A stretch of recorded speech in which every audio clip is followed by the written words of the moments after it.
आज की हमारी चर्चा एक ऐसे पौधे पर केंद्रित है जो हिमालय की ऊंचाइयों में उगता है।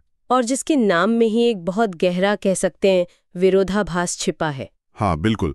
सोचिए, एक ऐसा पौधा जिसका एक नाम है विष और दूसरा अमृत। मतलब एक तरफ तो वो पल भर में जान ले सकता है और दूसरी तरफ अगर उसे सही ज्ञान के साथ इस्तेमाल किया जाए तो वो जीवन बचाता है। हम बात कर रहे हैं वत्सनाभ की, जिसे अंग्रेजी में एकोनिटम फेरोक्स कहते हैं। ये विरोधाभास ही आयुर्वेद के ज्ञान की जो गहराई है उसे दर्शाता है। तो चलिए इसी रहस्यमयी सफर को आज समझते हैं।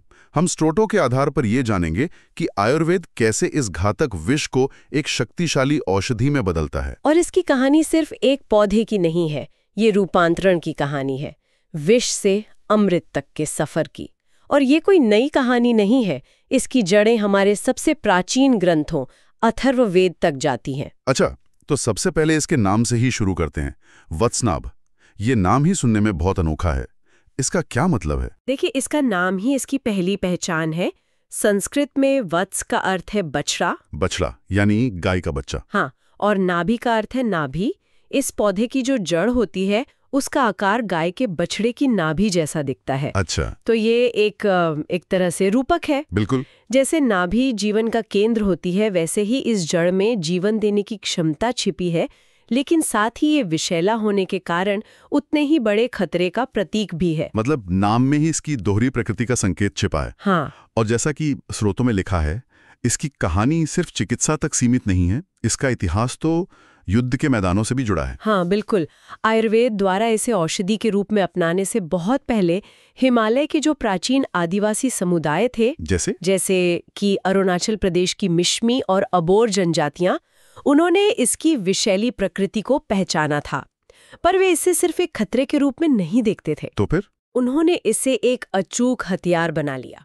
वो वत्सनाभ की जड़ों को पीसकर एक लेप तैयार करते थे और उसे अपने तीरों की नोक पर लगाते थे। जहरीले तीर, इसका असर कितना भयानक होता होगा? बहुत ही तीव्र। कहा जाता है कि इस विष से सना हुआ तीर लगने पर जानवर हो या दुश्मन, कुछ ही पलों में चेतना खो देता था और उसकी मृत्यु हो जाती थी। बाप रे। लेकिन यहाँ देखने वाली बात यह है कि वे इसका इस्तेमाल सिर्फ आत्मरक्षा या धर्म की रक्षा के लिए करते थे। ये इस बात का प्रमाण है कि सबसे शक्तिशाली विष भी जब सही ज्ञान और नेक इरादे के साथ इस्तेमाल किया जाए तो एक रक्षा का साधन बन सकता है। बिल्कुल। तो ये विष से अमृत कैसे बना? मतलब ये विचार ही अपने आप में बहुत क्रांतिकारी लगता है। युद्ध के मैदान से चिकित्सालय तक का सफर। यहीं पर आयुर्वेद का जो सबसे बड़ा दर्शन है वो सामने आता है। आयुर्वेद में वत्सनाभ को 2 नाम दिए गए हैं, विष और अमृत। हाँ, ये इस सिद्धांत को दिखाता है कि दुनिया में कोई भी पदार्थ पूरी तरह अच्छा या बुरा नहीं होता। हर पदार्थ में विनाशकारी और जीवनदायी दोनों क्षमताएं होती हैं। सब कुछ इस बात पर निर्भर करता है कि उसका शोधन, मात्रा और प्रयोग कैसे किया जाता है। अच्छा। जैसा कि एक बहुत प्रसिद्ध आयुर्वेदिक सूत्र कहता है, क्या है वो? विषमपि परिपक्वम भेषजम। विषमपि परिपक्वम भेषजम, इसका मतलब? इसका अर्थ है सही तरीके से संसाधित होने पर या कहें प्रोसेस होने पर विष भी औषधि बन जाता है। वाह, ये एक पंक्ति वत्सनाभ के पूरे सार को और शायद आयुर्वेद के पूरे दर्शन को समझा देती है। बिल्कुल, ये सिर्फ एक केमिकल प्रोसेस नहीं है, ये ज्ञान के द्वारा प्रकृति को बदलने की कला है। अगर ये इतना शक्तिशाली है तो जंगलों में इससे पहचाना भी बहुत जरूरी होगा, ताकि कोई गलती से भी इसके संपर्क में ना आ जाए। ये पौधा असल में दिखता कैसा है? इसकी पहचान बहुत विशिष्ट है और प्रकृति ने मानो चेतावनी देने के लिए इसे एक खास रूप दिया है। ये हिमालय में करीब 8,000 से 14,000 फीट की ऊंचाई पर मिलता है। और इसके फूल, मैंने सुना है वो बहुत अलग होते हैं। हाँ, इसके फूल ही इसकी सबसे बड़ी पहचान है। गहरे नीले या बैंगनी रंग के, बड़े और अनियमित आकार के होते हैं। सबसे खास बात है इसका हुड जैसा आकार, जो किसी सन्यासी के सिर ढकने वाले वस्त्र या एक हेलमेट की तरह दिखता है। अच्छा, इसीलिए इसे अंग्रेजी में मंकशूट भी कहते हैं। बिल्कुल। और इसकी पत्तियां और जड़ कैसी होती हैं? पत्तियां हाथ के पंजे की तरह समझिए 5 या 7 भागों में बटी होती हैं, गहरी हरी और चमकदार।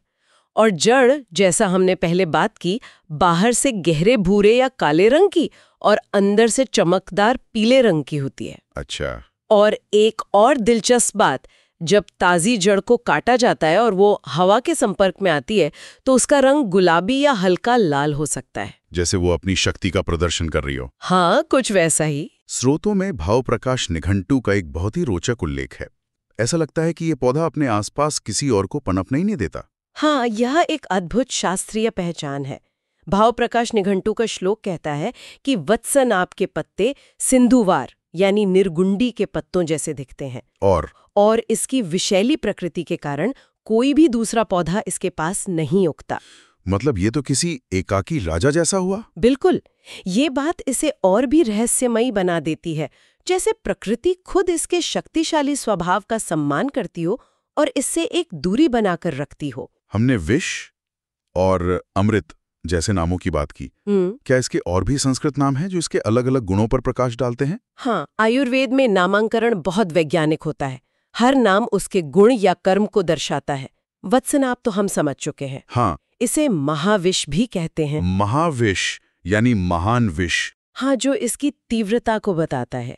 एक और नाम है गारिल, जिसका अर्थ है जो निगल ले या मार डाले। श्वेट का मतलब है जो चेतना या बेहोशी पैदा करे। ये सभी नाम इसकी खतरनाक प्रकृति की ओर साफ साफ इशारा करते हैं। इतने भयानक नामों के बावजूद आयुर्वेद के आचार्यों ने इसमें अमृत की संभावना देखी। ये सच में हैरान करने वाला है। बिल्कुल, और इस विरोधाभास को रसतंत्र का एक श्लोक बहुत खूबसूरती से सामने रखता है। अच्छा, वो क्या कहता है? उसमें कहा गया है, वत्सनाभ, वत्सनाग, श्वेड और विष, ये सभी इस विष के नाम हैं, और रसतंत्र के ज्ञानी विद्वान शोधित होने पर इसे अमृत भी कहते हैं। वाह, मतलब ये श्लोक साफ करता है कि एक आम इंसान के लिए जो विष है वही एक ज्ञानी वैद्य के लिए अमृत है। बिल्कुल, अंतर सिर्फ ज्ञान और प्रक्रिया का है। तो अब उस सबसे महत्वपूर्ण पड़ाव पर आते हैं। वो प्रक्रिया क्या है? आयुर्वेद इस घातक विष को एक जीवन रक्षक औषधि में बदलता कैसे है? ये शोधन प्रक्रिया आखिर है क्या? शोधन सिर्फ एक प्रक्रिया नहीं है, ये आयुर्वेद की रसायन विद्या का, कह सकते हैं, शिखर है। ये एक तरह का रूपांतरण है, विष के स्वभाव को बदलने की कला। इसकी सबसे प्रचलित विधि कौन सी है? इसकी कई विधियां हैं, लेकिन सबसे प्रचलित विधि में गोमूत्र का प्रयोग होता है। वत्सनाभ की सूखी जड़ों को छोटे टुकड़ों में काटकर कपड़े की एक पोटली में बांधा जाता है और फिर उसे 3 दिनों तक गोमूत्र में डुबो के रखा जाता है। 3 दिनों तक? और गोमूत्र ही क्यों? इसका क्या महत्व है? हर कदम के पीछे गहरा विज्ञान है। 3 दिनों तक इसे भिगोया जाता है और हर दिन ताज़ा गोमूत्र इस्तेमाल किया जाता है। गोमूत्र एक प्राकृतिक रूप से क्षारीय यानी एल्कलाइन और डिटॉक्सिफाइंग माध्यम है। अच्छा। वैज्ञानिक रूप से वत्सनाभ का जो मुख्य विष है वो एकोनिटाइन नामक एक बेहद जहरीला एल्कलॉइड है। जब इसे गोमूत्र में एक निश्चित समय तक रखते हैं तो ये क्षारीय माध्यम उस एकोनिटाइन को हाइड्रोलाइज कर देता है। हाइड्रोलाइज्ड मतलब उसकी संरचना बदल देता है। हाँ, और उसे एल्कोनिन जैसे कम विषैले और चिकित्सीय रूप से उपयोगी कंपाउंड्स में बदल देता है। ये तो कमाल है। मतलब हमारे प्राचीन आचार्य बिना आधुनिक लैब की ये जानते थे कि एक एल्कलाइन मीडियम इस विष की संरचना को बदल सकता है। यही तो आयुर्वेद का चमत्कार है। शोधन के बाद इन टुकड़ों को साफ पानी से धोकर धूप में अच्छी तरह सुखाया जाता है। इस पूरी प्रक्रिया के बाद जो वत्सनाभ हमें मिलता है वो अब महाविष नहीं बल्कि एक शक्तिशाली औषधि है। और इस शोधित अमृत तुल्य वत्सनाभ का उपयोग फिर किन-किन बीमारियों में होता है? शोधित रूप में ये एक अद्भुत औषधि है। इसका सबसे प्रमुख उपयोग ज्वर यानी बुखार में होता है, विशेष रूप से पुराने और जटिल बुखार जिन्हें आयुर्वेद में सन्निपातज ज्वर कहते हैं। अच्छा, जहां तीनों दोष बिगड़ जाते हैं। हाँ, इसके अलावा ये आम वात यानी रूमेटॉइड आर्थराइटिस में जोड़ों के दर्द और सूजन के लिए एक अचूक दवा मानी जाती है। और मैंने सुना है कि ये पाचन और श्वसन तंत्र पर भी काम करता है। बिल्कुल, ये अग्निमांद्य यानी पाचन की कमजोरी को दूर कर पाचन अग्नि को प्रचंड करता है। साथ ही कास श्वास यानी खांसी और अस्थमा जैसी समस्याओं में भी ये बहुत उपयोगी है। वो कैसे? ये अपने गर्म स्वभाव से फेफड़ों में जमे हुए कफ को पिघलाकर बाहर निकालता है। अच्छा, इसीलिए इसका उपयोग आयुर्वेद की कई प्रसिद्ध दवाओं में होता होगा। हाँ, ये कई दवाओं का एक मुख्य घटक है, जैसे संजीवनी वटी, त्रिभुवन कीर्ति रस और आनंद भैरव रस। इन दवाओं के नाम ही कितने सकारात्मक हैं, संजीवनी, त्रिभुवन कीर्ति। लेकिन एक सवाल मन में आता है, ये इतना शक्तिशाली है तो क्या इसकी मात्रा का बहुत ध्यान रखना पड़ता होगा? ये सबसे महत्वपूर्ण बात है।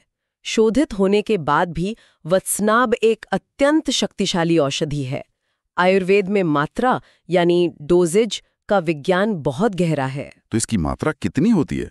इसकी मात्रा बहुत ही कम, रत्ती यानी लगभग 125 मिलीग्राम के भी अंशों में दी जाती है, और वो भी रोगी की प्रकृति, बल और रोग की अवस्था देखकर। मतलब इसका प्रयोग कभी भी बिना किसी योग्य वैद्य की सलाह के नहीं करना चाहिए? कभी भी नहीं। ये अमृत तभी है जब ज्ञान के साथ प्रयोग हो, वरना ये आज भी विष ही है। ये चेतावनी बहुत जरूरी है। अब यहां से ये चर्चा और भी दिलचस्प हो जाती है। आयुर्वेद किसी भी जड़ी बूटी को उसके 5 गुणों के आधार पर समझता है, जिसे रस पंचक कहते हैं। हाँ, रस पंचक। मैंने इसके बारे में थोड़ा पढ़ा है। इसमें रस, वीर्य, विपाक, गुण और प्रभाव शामिल है। वत्सनाभ के मामले में ये इतना अनूठा क्यों है? आपने सही पकड़ा। वत्सनाभ का रस पंचक ही इसके काम करने के रहस्य को खोलता है। चलिए इसे एक एक करके समझते हैं। ठीक है। सबसे पहले है रस यानी टेस्ट। अब आप सोचिए, इतने घातक विष का स्वाद कैसा होना चाहिए? कड़वा या कसेला, ताकि कोई भी जीव उसे तुरंत थूक दे। प्रकृति का यही तो एक सुरक्षा तंत्र है। बिल्कुल, लेकिन यही प्रकृति एक धोखा देती है। वत्सनाभ का मुख्य रस मधुर, मीठा है। मीठा? एक जहर का स्वाद मीठा? हाँ, ये एक मीठा विष है। ये अपने आप में एक बहुत बड़ा विरोधाभास है और इसे और भी खतरनाक बनाता है, क्योंकि मीठा स्वाद हमें आकर्षित करता है। मीठा विष? ये तो सुनने में ही अजीब है। अच्छा, इसका दूसरा गुण वीर्य यानी पोटेंसी क्या है? इसका वीर्य उष्ण गरम है, और ये सामान्य गरम नहीं बल्कि तीक्ष्णोष्ण है, यानी बहुत तीव्र और भेदन करने वाली गर्मी। ये शरीर में जाकर तुरंत गर्मी पैदा करता है। और तीसरा गुण है विपाक यानी पाचन के बाद का प्रभाव। वो क्या है? आश्चर्यजनक रूप से पाचन के बाद इसका प्रभाव भी मधुर, मीठा होता है। फिर से मीठा? हाँ, तो अब हमारे पास एक अनूठा संयोजन है, मधुर रस, उष्ण वीर्य और मधुर विपाक। आयुर्वेद में ये संयोजन बहुत दुर्लभ है। इस दुर्लभ संयोजन का मतलब क्या हुआ? यह शरीर में काम कैसे करता है? इसका मतलब है कि ये शरीर में अपनी प्रचंड गर्मी यानी उष्ण वीर्य से काम करता है। यह रोगों को जलाता है, विषाक्त पदार्थों यानी आम को पचाता है और स्रोतों की रुकावट को खोलता है। यह इसका विनाशकारी पहलू हुआ। कह सकते हैं शोधन करने वाला पहलू। लेकिन प्रक्रिया के अंत में ये शरीर को पोषण और स्थिरता देता है, जो कि मधुर विपाक का गुण है। ये एक ही दवा में विनाश और निर्माण दोनों की शक्ति को एक साथ दर्शाता है। और इसके बाकी 2 गुण, जिन्हें गुण और कर्म कहते हैं? इसके मुख्य गुण हैं, ये लघु हल्का है, रूक्ष सूखा है और तीक्ष्ण तेजी से फैलने वाला है। इन गुणों के कारण ये शरीर के सूक्ष्मतम चैनलों में भी, जिन्हें स्रोतस कहते हैं, बहुत तेजी से प्रवेश कर जाता है। और इसका मुख्य काम यानी कर्म क्या है? इसके मुख्य कर्म है ज्वर्ग्न, बुखार कम करना, दीपन, पाचन अग्नि बढ़ाना, आम पाचन, विषाक्त पदार्थों को पचाना और वेदना स्थापन, दर्द कम करना। और इसका कोई विशेष प्रभाव? हाँ, इसका एक सबसे विशेष प्रभाव है, जिसे आयुर्वेद में प्रभाव कहते हैं। वत्सनाभ का प्रभाव स्वेदन जनन है। स्वेदन जनन, इसका क्या मतलब है? इसका मतलब है कि ये शरीर से पसीना निकालने की अद्भुत क्षमता रखता है। अच्छा। जब किसी को तेज बुखार होता है तो शरीर में गर्मी और विषाक्त पदार्थ जमा हो जाते हैं। वत्सनाभ अपनी गर्मी से शरीर के रोम छिद्रों को खोलता है और पसीने के माध्यम से उस अतिरिक्त गर्मी और विषाक्त पदार्थों को बाहर निकाल देता है, जिससे बुखार तुरंत कम हो जाता है। हाँ, ये इसकी सबसे शक्तिशाली क्रियाओं में से एक है। तो वत्सनाभ की कहानी हिमालय के एक जहरीले पौधे से शुरू होकर आदिवासियों के तीरों से गुजरते हुए आयुर्वेद की प्रयोगशाला में एक जीवन रक्षक औषधि बनने तक की है। बिल्कुल, ये सिर्फ एक जड़ी बूटी की कहानी नहीं, ये ज्ञान, प्रक्रिया और विवेक की शक्ति की कहानी है। बिल्कुल, यह हमें सिखाता है कि सही ज्ञान, सही प्रक्रिया और सही इरादे से किसी भी विनाशकारी शक्ति को एक रचनात्मक शक्ति में बदला जा सकता है। बिल्कुल सही। वत्सनाभ आयुर्वेद के उस मूल सिद्धांत का जीवंत प्रमाण है कि दुनिया में कुछ भी निरपेक्ष रूप से अच्छा या बुरा नहीं है, सब कुछ उसके संदर्भ और उपयोग पर निर्भर करता है। ये तो एक गहरा दार्शनिक सबक भी है जो हमारी रोजमर्रा की जिंदगी पर भी लागू होता है। हाँ, बिल्कुल। वत्सनाभ हमें एक गहरा सवाल सोचने पर मजबूर करता है। प्रकृति में और शायद जीवन में भी विष और अमृत के बीच की रेखा बहुत महीन होती है और उस रेखा को केवल ज्ञान और विवेक से ही खींचा जा सकता है। सही बात है। ये हमें सोचने का एक नया दृष्टिकोण देता है। हमारे जीवन में ऐसी और कौन सी विषाक्त आदतें, भावनाएं या परिस्थितियां हैं जिन्हें अगर सही ज्ञान और सही प्रक्रिया से रूपांतरित किया जाए तो वो भी अमृत बन सकती हैं।